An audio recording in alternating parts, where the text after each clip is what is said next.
Bienvenue aux 13h de la télévision du Burkina, la une ce mercredi de l'humour pour détendre la scène politique.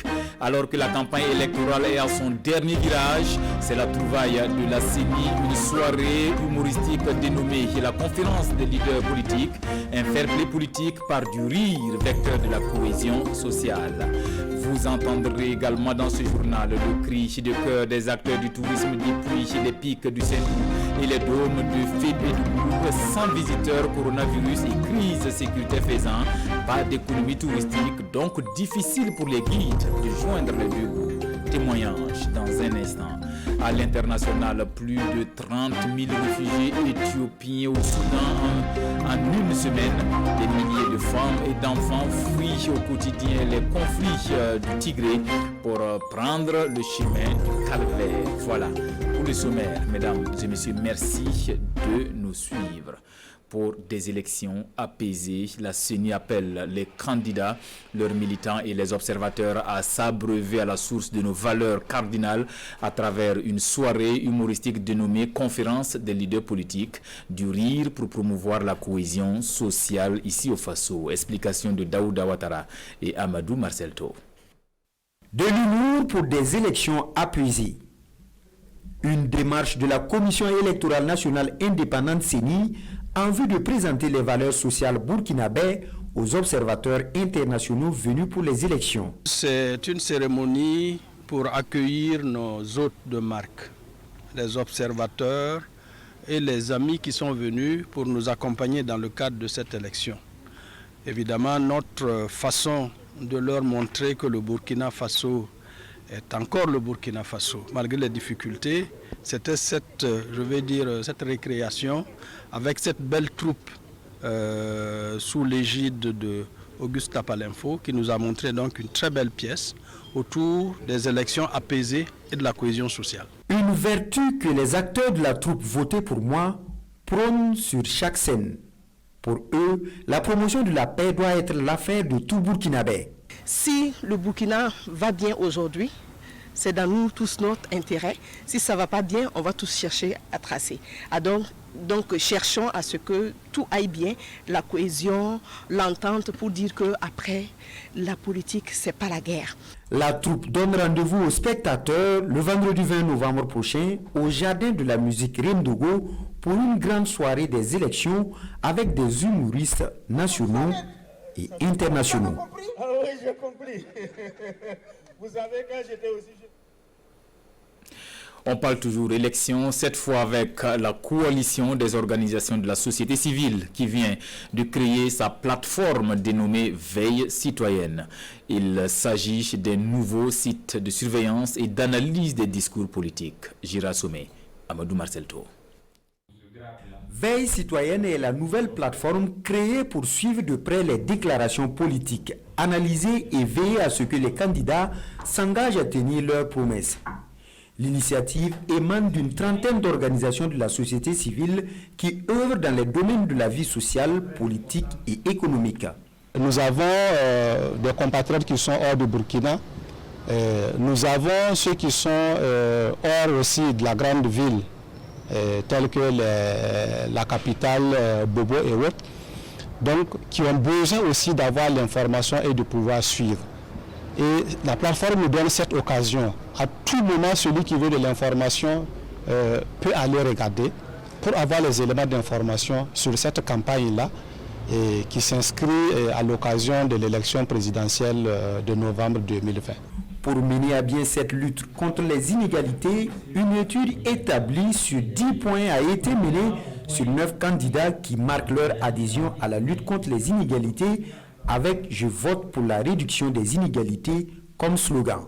On sent ces engagements au niveau des questions de santé, des questions d'éducation, des questions de positionnement des jeunes et des femmes sur la sphère de la décision.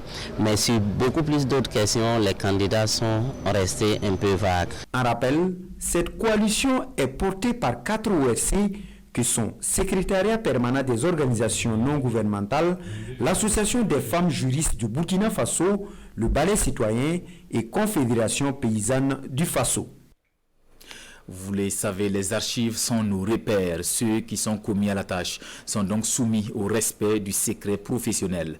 Je vous invite au palais de justice de Ouagadougou où des archivistes des administrations publiques et privées prêtent serment ce matin au regard de la sensibilité de l'information qu'ils manipulent au quotidien. Précision de Adama Guiti et Boukari Ouedraogo. Ils sont appelés à la barre. 41 impétrants. Sur leur visage se lit la satisfaction de marquer ce tournant décisif dans leur vie professionnelle. Une profession qui consiste à collecter et traiter des mémoires. Quand on dit archive, les gens voyaient le vieux papier poussiéreux qui n'a pas d'importance.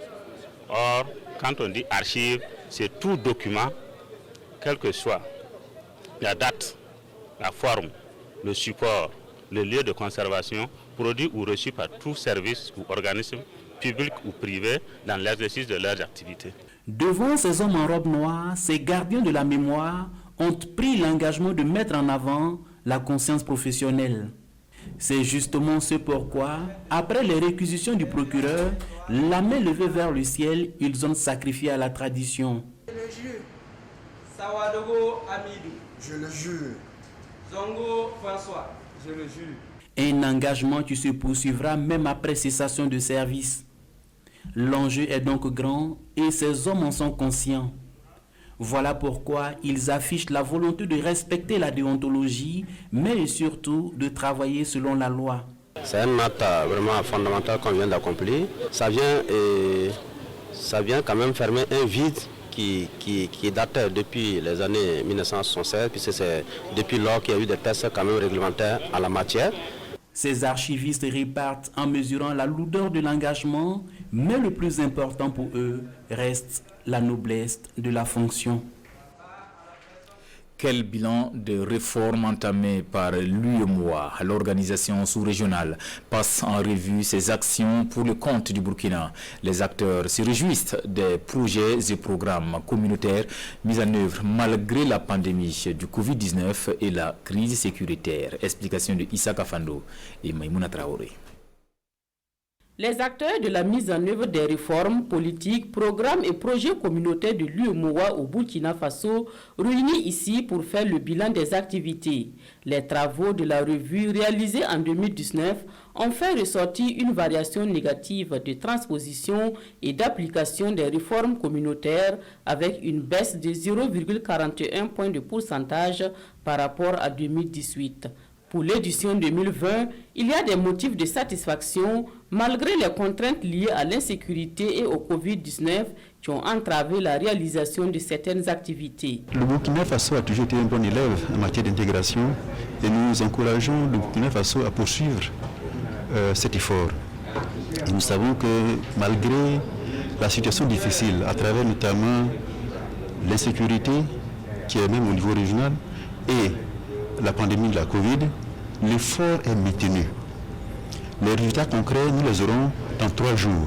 Mais nous savons que le Burkina Faso continue de faire des efforts pour maintenir son exemplarité dans le processus d'intégration.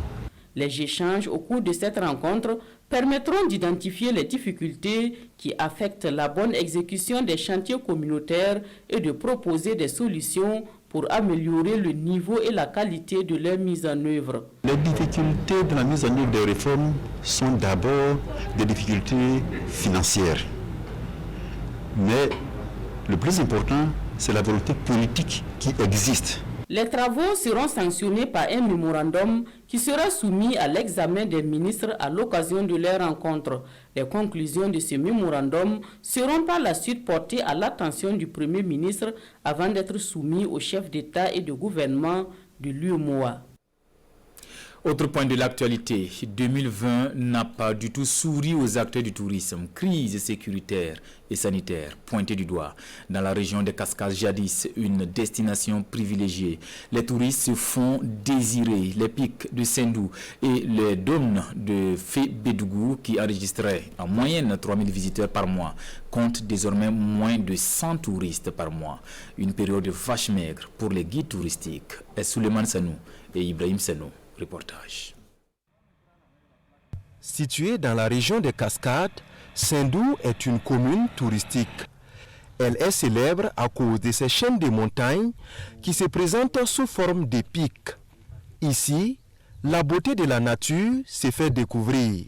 Nous sommes déjà sur un plateau d'environ 4 km qui a été habité et utilisé comme forteresse naturelle par la population sénoufo de Sendou pour se mettre à l'abri des razzias et des guerres tribales du XIVe siècle jusqu'en 1813. Et lieu de culte et de croyance pour les sénoufos, ce plateau reste un site sacré où se tiennent toujours des pratiques ancestrales animistes. Autrefois prisés par les touristes, expatriés comme nationaux, les pics de Sendou attendent aujourd'hui les visiteurs. Avec la situation sécuritaire, vraiment ça a beaucoup diminué. Et en plus, le Covid est venu s'ajouter, ça a beaucoup diminué. Sinon, bien avant, on pouvait avoir 30 000 visiteurs par an. Mais maintenant, ce n'est pas le cas. Il y a des jours même où on n'a aucun visiteur. C'est dur. C'est dur. À notre passage, nous avons rencontré un seul visiteur sur les lieux.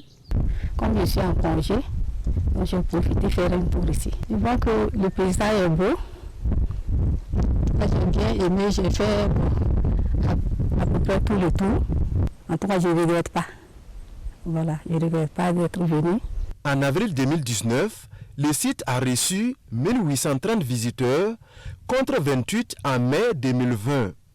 Nous mettons le cap sur le village de Fabé-Dougou. Au milieu des champs de canne à sucre, les falaises présentent des formes impressionnantes, mais point de visiteurs. L'histoire nous dit qu'à l'époque, ici, il y avait la mer, donc c'était couvert d'eau. Et quand l'eau s'est retirée, donc ces diverses formes sont restées comme ça. Et ces formes différemment taillées sont dues à l'érosion, c'est-à-dire le vent, la pluie, c'est ça qui a donné toutes ces formes taillées. Le nombre de visiteurs a beaucoup baissé, a chuté à peu près de 80%. Comme vous le constatez aussi, depuis que vous êtes venu, il n'y a aucun visiteur. Donc souvent on peut faire 3 ou 6 ici, aucun visiteur. L'insécurité et le Covid-19 ont drastiquement baissé le nombre de visiteurs expatriés. Ces guides touristiques lancent donc un appel aux nationaux. Donc, en tout cas, j'appelle tous les Burkinabés à y faire un tour, car, comme on le dit, c'est la destination à ne pas manquer. J'appelle à tous les Burkinabés, ceux qui ont eu la chance de venir visiter une fois ici, qu'ils soient des ambassadeurs des pics de Sendou. L'amorosité économique se fait sentir dans la plupart des sites touristiques de cette région. Il nous faut donc un sursaut patriotique pour redonner à ces merveilles de la nature leur lustre d'antan. Résilience au changement climatique, le département de l'environnement et le PNUD prennent langue avec les acteurs déconcentrés de la région de la boucle du Mouhoun sur place à Dédougou. Une consultation inclusive car leur avis compte dans la mise en œuvre de l'accord de Paris sur le changement climatique signé en 2015. Compte rendu de Edouard Ouedraogo et Karim Ouedraogo. Le secrétariat permanent du Conseil national pour le développement durable du ministère en charge de l'environnement explique ici à Dédougou le référentiel de mise en œuvre de l'accord de Paris sur le climat. Un référentiel appelé contribution déterminée au niveau national CND. Objectif, recueillir les avis des participants pour améliorer le référentiel pour une deuxième phase de sa mise en œuvre. Pour cette phase de révision, le défi est véritablement de communiquer avec le maximum de citoyens pour aller au-delà d'une meilleure connaissance du phénomène, mais aussi recueillir tous les plannings d'action des structures respectives parce que la nouvelle CDN ne sera ni plus ni moins que véritablement tous ces efforts à tous les niveaux. Les idées et suggestions des participants permettront d'éclairer l'écriture de la seconde version de la CND pour lutter contre les changements climatiques au Burkina Faso. Les recommandations qui seront issues des consultations au niveau régional seront examinées et prendre en compte dans le document de notre contribution déterminée au niveau national, dont la révision a démarré depuis un certain temps. C'est pour que l'on puisse aboutir à un document inclusif où l'ensemble des acteurs se reconnaissent dedans à travers les actions d'adaptation et également les actions d'atténuation. À travers ces consultations inclusives pour une CND plus participative, le Burkina Faso veut contenir la hausse des températures moyennes à la surface du globe nettement en dessous de 2 degrés Celsius par rapport au niveau pré-industriel. Résilience climatique au Burkina, un défi pour le projet Hydromet qui s'installe à Sapoui dans le Ziro à travers son agence d'exécution, le SP Conasur. Son plan communal de contingence à Sapoui se veut également un plan de riposte en cas de catastrophe. Il a été validé hier. Kuala Nebie, Ahadi Sandamba. Comment faire face à une catastrophe naturelle dans la commune de Sapoui? C'est autour de cette interrogation que les différents acteurs du Ziro se penchent à cet atelier. Après la collecte de données et l'élaboration d'un plan de riposte, l'heure est à la validation du plan communal de contingence. C'est un outil qui va permettre à la commune de prévenir les catastrophes naturelles qui seront intervenues dans la commune. Donc c'est un plan aussi où tous les acteurs ont participé à l'élaboration. Donc au moment où il y aura des catastrophes, je pense que ça nous permet d'avoir déjà une vision et de pouvoir secourir les sinistrés rapidement. Placé sous la houlette du secrétariat permanent du Conseil national de secours d'urgence et de réhabilitation SP Conasur, les travaux consistent à dégager les éventuels risques ainsi que les réponses immédiates en cas de catastrophe. Il faut dire que ce plan a connu dans son élaboration une participation active de l'ensemble des acteurs de la commune, depuis la formulation, la collecte et la validation. Donc on espère qu'après la validation, ils vont réellement s'approprier le contenu du plan pour le mettre en action dès qu'il y aura une catastrophe au niveau de la commune. À cet atelier, il ressort que la commune de Sapoui est en proie au risque d'inondation, de sécheresse, de vents violents, sans oublier les conflits communautaires et ceux agro-pastoraux. Et la mise en œuvre du plan communal de contingence de Sapoui doit favoriser la réduction des incidences liées à toute catastrophe. L'actualité internationale nous conduira sur la route du calvaire à la frontière entre l'Éthiopie et le Soudan. Des milliers de femmes et d'enfants fuient les conflits au Tigré pour trouver refuge au Soudan voisin. Plus de 30 000 réfugiés en seulement une semaine de combat. L'ONU tire la sonnette d'alarme. Suivons. Une crise humanitaire à grande échelle se développe à la frontière entre l'Éthiopie et le Soudan. L'ONU tire la sonnette d'alarme alors que 4000 personnes fuient chaque jour les combats qui font rage dans la région séparatiste du Tigré. Dans ce camp de réfugiés au Soudan, ces Éthiopiens, dont de nombreuses femmes et enfants, sont à la fois éprouvés et sous le choc. Ils ont été les témoins de scènes d'horreur et de maltraitance. On nous a rassemblés, dit cet homme, et on nous a donné des coups de pied. Regardez ma blessure.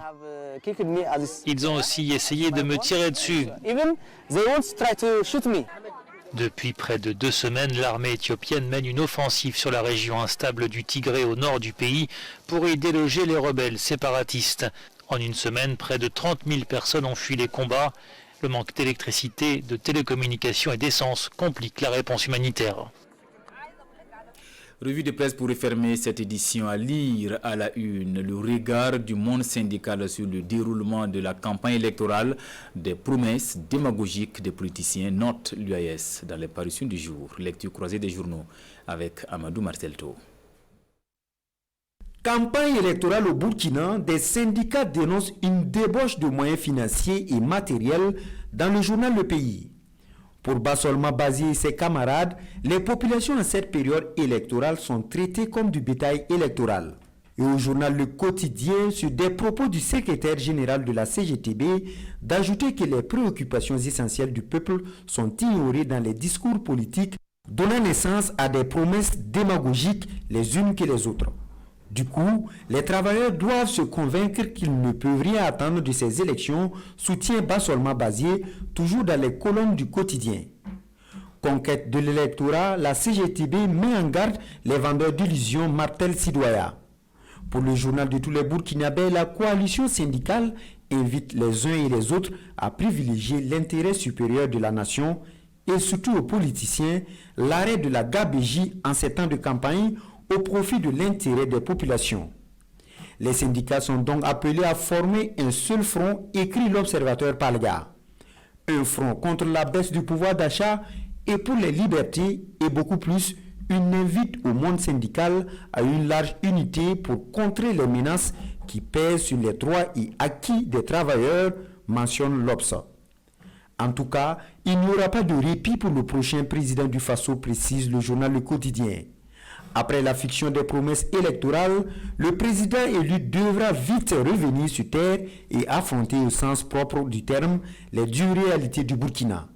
Des réalités bien connues qui perdurent dans le temps et dans l'espace, conclut ce journal. C'était là notre version de l'actualité de cette mi-journée. Merci de la fidélité au programme de la télévision du Burkina. À bientôt.